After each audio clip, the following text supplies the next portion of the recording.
ہم بھی گویا اللہ سے ایک اشکال رکھ سکتے ہیں، اللہ تو نے ایسا کیا ہے کہ کوئی بھی نہیں آئے گا تیرے دین کی طرف. گٹکے والے گٹکے پہ، تمباکو والے چائے پر آ گئے، اور سگریٹ والے فوراً سگریٹ، نسوار والا فوراً ڈبی لے کے بیٹھا ہوتا ہے، اللہم لک صمت وعلی رزقک افطرت، یہ چل رہا ہوتا ہے. عشرے میں دلوں کی حالت الحمدللہ کیسا ہی سخت دل ہو، کچھ نہ کچھ دل اس کا تبدیل ہو چکا ہوتا ہے. السلام علیکم دوستو، میں آپ کا بھائی واجد علی.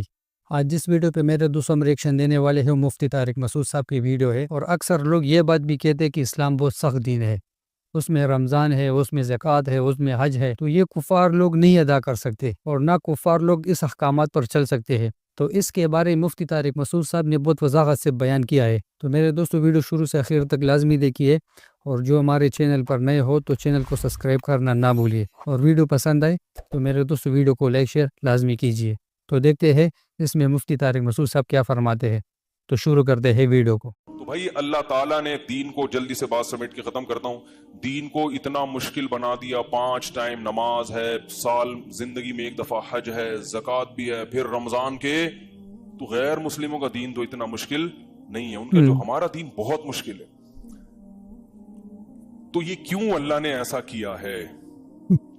دیکھو ہم کہتے ہیں نا ایسا کرو گے تو کوئی بھی نہیں آئے گا، یعنی اتنی مشکلات میں رکھو گے تو کوئی بھی نہیں آئے گا. تو ہم بھی گویا اللہ سے ایک اشکال رکھ سکتے ہیں، اللہ تو نے ایسا کیا ہے کہ کوئی بھی نہیں آئے گا تیرے دین کی طرف. غیر مسلم تیرے دین کو فالو، وہ کہیں گے اتنی مشکلات ہیں یار، ایک نماز ہوتی، ہم تو ہفتے میں 1 دن جاتے ہیں عبادت کا، یہ صبح اٹھا دیتے ہیں ہمیں فجر میں، پھر ظہر میں، پھر عصر میں، پھر مغرب میں، پھر عشاء میں. اور سردیوں میں تو ٹھکا ٹھک چل رہا ہوتا ہے حساب کتاب، دن چھوٹے ہوتے ہیں نا. ابھی ظہر پڑھ کے آئے ہیں تو عصر پڑھ کے بھی آئے نہیں تو پھر مغرب. تو یہ کیا ہے یہ؟ اور پھر رمضان میں اتنی ٹینشن کہ اللہ تعالیٰ نے اگر ہمیں 12 13 14 15 16 گھنٹے بھوکا رکھنا ہی تھا تو کھانے کے جو 2 ٹائم تھے وہ ایسے ٹائم دیے جاتے جو نیچرل ہوتے. صبح 8 بجے کا اللہ کہتے ناشتہ کر لو اور رات 8 بجے افطاری کر لینا، 12 گھنٹے بھی ہو جائیں گے اور ہمارا ایک دوپہر کا کھانا کیا ہو جائے گا؟ ناغا ہو جائے گا. تو چلو ساری زندگی دوپہر کھاتے رہیں، ایک دفعہ لنچ کا ہم نے کیا کر لیا؟ ناغا. اللہ نے ٹائم تو وہی رکھا لیکن جو کھانے کے اوقات ہیں وہ بڑے عجیب ہیں. صبح 3:30 بجے اٹھ کے کھاؤ. یہ پوری دنیا میں کسی کے کھانے کا ٹائم. ارے بابا آپ کو کوئی ولیمے کی دعوت کرے کہ میرے بچے کی شادی ہے، ولیمہ ہے، آپ لوگ آئیں. جی ضرور آئیں گے. کس وقت آئیں؟ 3:45 بجے صبح. آپ بولیں گے جب یہ تم کو لڑکی والوں نے قبول کیسے کر لیا ہے بھائی؟ تحقیق نہیں کی تھی کہ پہلے کوئی ٹیسٹ نہیں کروایا تھا دماغ کا؟ صبح کا ناشتہ ویسے تو سب لوگ رات 9 بجے کا کھانا رکھتے ہیں، چلو تم دوپہر کا رکھ لیتے، مولانا صاحب بہت مزاقی بات ہے. تو صبح کا ناشتہ کر لیتے 8 بجے 6 بجے فجر کے بعد. 4 3:30 پاگل ہو گیا کیا کہیں گے نا لوگ. اور پھر لڑکی والوں کو جا کے بولیں گے ابھی سے رشتہ ختم کروا دو، مجھے کچھ ان کی سیٹنگ آؤٹ لگ رہی. اللہ نے کہا کہ کب اٹھ کے کھانا ہے. روزہ رکھنا جتنا مشکل کام ہے نا اتنا ہی مشکل صبح اٹھ کے نیند قربان کر کے کھانا. اتنی ٹینشن. اور پھر اللہ نے جو مغرب کے وقت جو کھانے کی اجازت دی اس میں نماز بھی ساتھ ہی لگا دی. تسلی سے بیٹھ کے اللہ کا نظام ہے نا، کھا بھی نہیں سکتے. علماء کو اللہ نے بہت سمجھ دیا ہے، بہت سمجھ. بھوک اتنی ہوتی ہے، پیاس اتنی ہوتی ہے کہ بچے کھا کتنے طریقے سے سمجھاتا ہے مولانا صاحب. حقیقت ہے اس وقت کنڈیشن یہ ہوتی ہے، بیگم ذرا یہ دہی بڑے ہیں یہ ذرا سنبھال کے رکھو، میں نماز کے بعد آ کے کھاتا. یہ والا پکوڑا یہ کھانے نہیں دینا کسی کو، یہ آج پکوڑے بہت مزے کے بنے ہیں. آدھا رکھ لیا آدھا. اور انسان کی فطرت ہے کہ کھانے کے دوران جب 10-15 منٹ کا وقفہ ہو گیا تو بھوک، اب وہ مزہ نہیں آتا. وہ افطاری گئی، سمجھ رہے، اب مزہ نہیں آئے گا. بہت مزہ ہونا یہ چاہیے رمضان میں مجھے مفتی طارق مسعود صاحب بالکل بہت زیادہ پسند ہے. اس کے بیانات میں اکثر سنتا ہوں بہت. ہم کہتے ہیں اللہ رمضان میں تو نے اتنی تھکاوٹ، اتنا مسئلہ ہو گیا، سارا دن کے بھوکے پیاسے، پھر افطاری بھی تو نے ڈھنگ سے نہیں کرنی تھی ہے بھائی. اللہ ساری زندگی 5 نمازیں پڑھی ہیں، آج 4 کر دے. عشاء کی کیا کر دے؟ کیونکہ افطاری کے بعد کیسی غنودگی چڑھتی ہے دماغ میں، کیسا گرتا ہے بستر پہ، فوراً گٹکے والے گٹکے پہ، تمباکو والے چائے پر آ گئے، اور सिगरेट वाले फौरन सिगरेट, निस्वार वाला फौरन डिब्बी लेके बैठा होता है, अल्लाहुम्मा लका सुमतु अला रिज़्क़िका अफ़तरतु, ये चल रहा होता है, उसका दिमाग सही काम नहीं कर रहा होता। तो अल्लाह ने बजाय इसके कि ईशा की छुट्टी हो जाती, ईशा के साथ तरावी की नमाज भी लगा दी। वो कितनी रकतें, उस पर मेरा एक बयान है, सुन लीजिएगा। हमारे नजदीक 20 रकतें हैं, लेकिन हम 8 वालों को भी गुमराह नहीं कहते। लेकिन जो राजे कौल है अइमा अरबा का मजहब, सहाबा का, ताबीईन का, वो कितनी रकतें हैं, इस पर मेरा बयान हुआ हुआ है। 7-8 साल पहले मैंने दलाइल से बयान किया था, पूरी एक एक दलील उसमें बहुत तफसील से। तरावी के बारे में से पहले मैंने बयान शेयर किया है, लीजिएगा। वो गैर मारूफ चैनल से अपलोड हुआ है, तो मैं अभी उसको इंशाल्लाह अपने चैनल से भी अपलोड करवा दूंगा। तो उसमें बहुत मजबूत दलाइल के साथ दोनों तरफ के दलाइल के तर्जिया लेकर 20 और 8 रकात की उसने तरावी के बारे में बात की है। तो आप वो सुन के फिर तबसरा कीजिएगा, ऐसे ही तबसरा ना कर दिएगा। तारिक जमील साहब का बयान। बहरहाल आप 8 पढ़े 20 पढ़े, इतना बड़ा मसला नहीं है, लड़ेंगे तो मसला ज्यादा खड़ा। ये बात आपको जो समझ में आता है करें, जो दूसरे को समझ आ रहा है उसको छेड़े नहीं, मसला छेड़खानी से खराब होता है। तो हमारे नजदीक तरावी की जो सुन्नत नमाज है वो कितनी है, 20 रकतें। यही चारों अइम्मा का मजहब, यही सहाबा का, खुलफाए राशिदीन का, और यही उम्मत में सदियों से इस पर इजमा रहा है। अल्लामा इब्न आबिदीन ने अपने दौर में आज से 150-200 साल पहले लिखा है कि पूरी उम्मत में कहीं एक जगह भी ऐसी नहीं जहां 20 रकत से कम हो रही हो तरावी। तो इजमाए उम्मत खुद एक दलील होती है। खैर, तो होना ये चाहिए कि छुट्टी हो जाए, लेकिन अल्लाह ने वहां भी क्या कर दिया, खड़े रहे। फिर वो रकतें आम नमाजों से भी लंबी होती हैं, आम नमाजों से भी लंबी। कितनी लंबी नमाज, कितनी लंबी। फिर बस सुबह उठना भी है सहरी में। तो ये सब टेंशन अल्लाह पता है क्यों दे रहे हैं, बस बात खत्म करता हूं, अपनी मोहब्बत की चिंगारी पैदा करने के लिए। जिसके लिए दिल में मोहब्बत पैदा करना, उसकी मोहब्बत आहिस्ता आहिस्ता दिल में पैदा होती है। मोहब्बत दूध जलेबियां खाने से पैदा नहीं होती। मोहब्बत महबूब के लिए कुर्बानी देने से पैदा होती है। जब तक मोहब्बत नहीं होगी, महबूब की इताअत, बोलो भाई, नहीं होगी।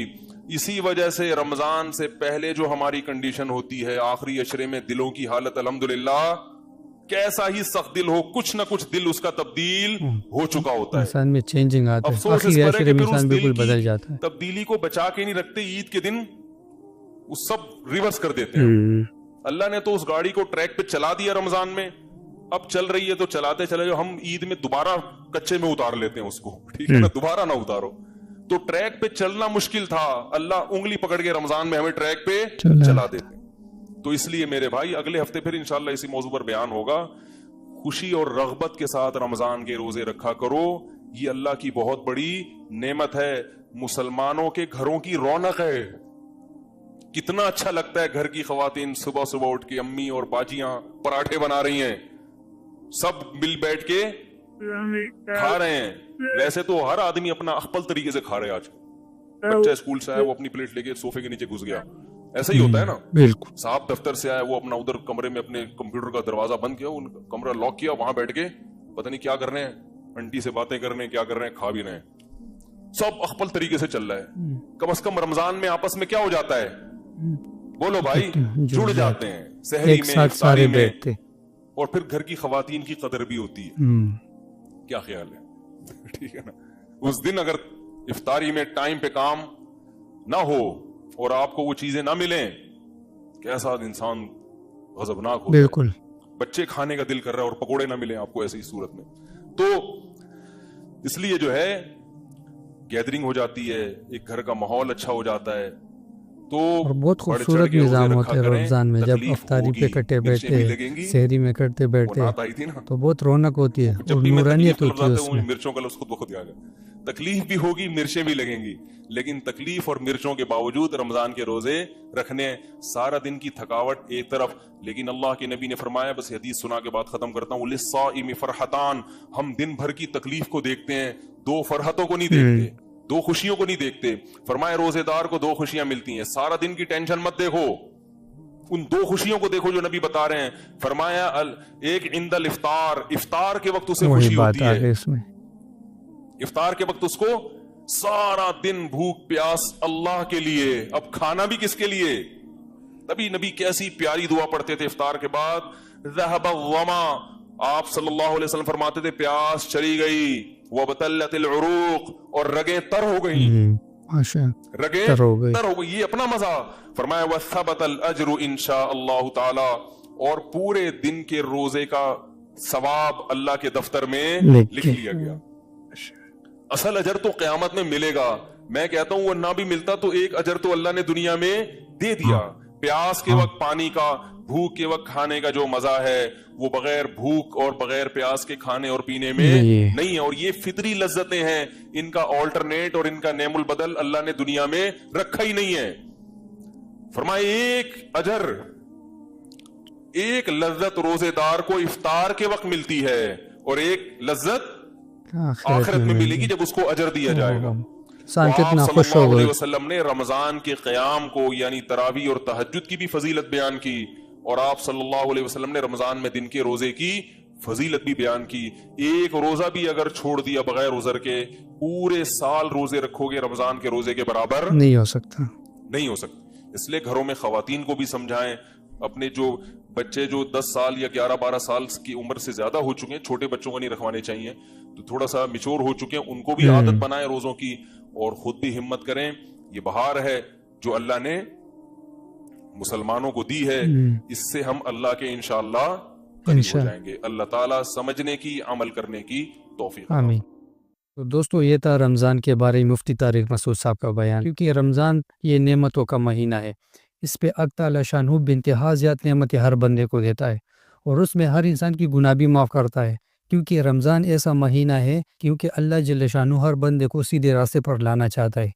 जैसे मुफ्ती तारिक मसूद साहब ने फरमाया, बाद में कहते सारा महीना हक़ ताला शानहू को नेकी पर लाता है।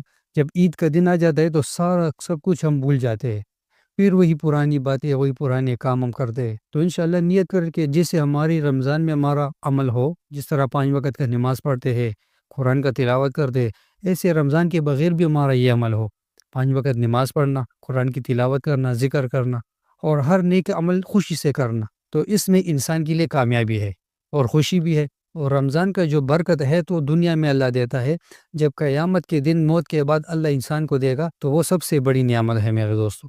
तो इंशाअल्लाह नियत कर ले रमज़ान की रोज़े है वो हम सारे रखें, और किसी को गाली या गलत बात या गलत नज़र इस्तेमाल या गलत दिल में सोच पैदा करना ये हम ना करें। रमज़ान में अपने दिल को, अपने ज़हन को, अपने कामों को इस तरह करें हम जिससे अल्लाह राज़ी होता है। तो इंशाअल्लाह नियत करता हूँ ये वीडियो को पसंद आई होगी। जो दोस्त भी कुछ कहना चाहता हो तो कमेंट्स में अपना राय का इज़हार ज़रूर कर सकते हैं। तो वीडियो पसंद आई हो तो इंशाअल्लाह वीडियो को लाइक शेयर लाजमी कीजिए। इसके साथ इंशाअल्लाह इजाज़त चाहता हूँ, मिलेंगे फिर नई वीडियो के साथ। अस्सलामु अलैकुम व रहमतुल्लाहि व बरकातुहू।